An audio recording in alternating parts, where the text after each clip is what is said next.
Good morning, Mets fans, and welcome to a Tuesday edition of Driving with Mr. Met.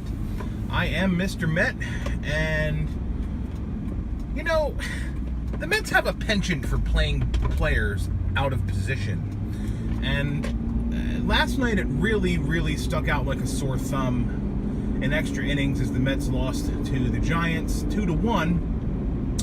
As they were unable to provide any run support for Zack Wheeler, who once again pitched brilliantly. So today I'm going to talk about two things. One, Dominic Smith, which is interestingly something I talked a little bit about yesterday.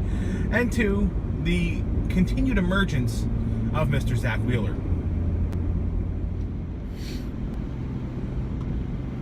So I guess we should start with the positive instead of the negative. Let's talk about Zack Wheeler and what an effort he put forth last night to have a 10 strikeout game, to complete 7 innings of work. Not clean innings. You know, he twice had to escape massive jams that he put himself into, but subsequently dug himself out of.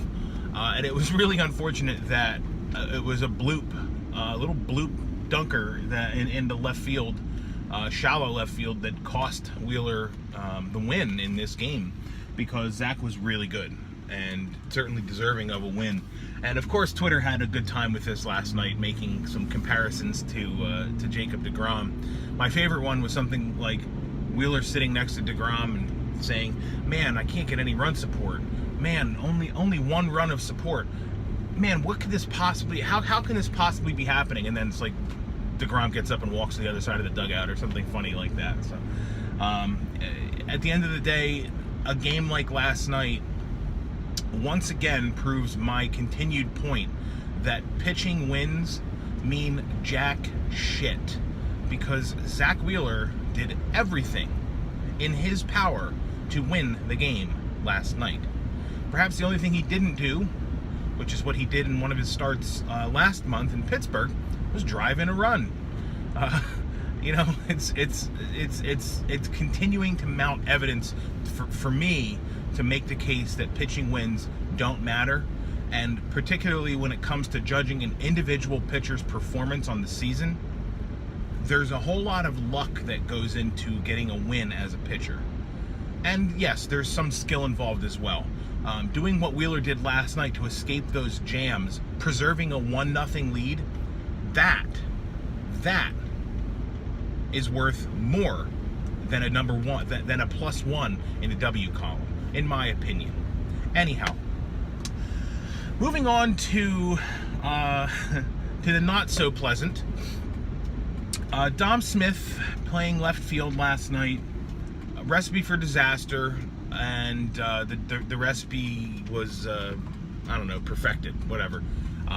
He and Ahmed Rosario ended up colliding in shallow left field on a ball that, frankly, probably was the left fielder's ball, but it was in that no man's land area where it could have very well been the shortstop's ball. Both of them, it seemed from the replays and from seeing it, that both of them were calling for the ball. The odd part about it, to me, was not the collision, but it was Dom Smith's reaction to the collision. And I don't want to be disparaging, all right, about his desire to win, but what Dom Smith did after they collided was make sure that Ahmed Rosario didn't take a bad tumble. And that's nice, you know, that's great. But the baseball player's instinct has to be to get the ball and either throw it into the infield or, hell, try to make a catch on it. It was in Rosario's glove, right, when they collided, and it popped out because they collided. But it seemed to hang up for a split second or so, that if either of them were not busy hugging, there might have been a chance that they could have grabbed the ball and made the play. I was half falling asleep by the time that this happened, so I didn't actually see the play unfold live. I was kind of like in the middle of that like eyes closed, eyes open phase of sleep. You know, the head tilts back and you jerk yourself up sort of thing. I did see the replay many times, but I do remember kind of seeing the silhouette of Rosario going back after Gary had said it was a pop-up to shallow left field. And I'm like, awesome, good job, Bachelor. and then he dropped the ball. It was like Luis Castillo all over again. I also caught a lamenting Keith sigh at the other end of that as well, which I thought was kind of funny too. So, you know, it's a loss. It is what it is. You can't win them all. But, you know, as I was saying yesterday, it'd be really nice if the Mets could try to put together some sort of a winning streak over these next 4, 5, 6 weeks of baseball that are left, and, you know, end the season on a positive note. Not unlike they did in 2014, not unlike they did in 2005. These are seasons that preceded, as we all know, really great, fun seasons. So that's still what my priority is right now, just to sort of root for the team to get on this and go on this run. We'll see if it can start tonight. So again, Wheeler did his part last night. Steven Matz takes the hill for the Mets tonight against the Giants, and I'm concerned. I'm concerned that while Wheeler is trending in the proper direction, Matz is once again doing one of his heartbeat monitor kind of up and down seesaws, and he's on a downward spiral right now.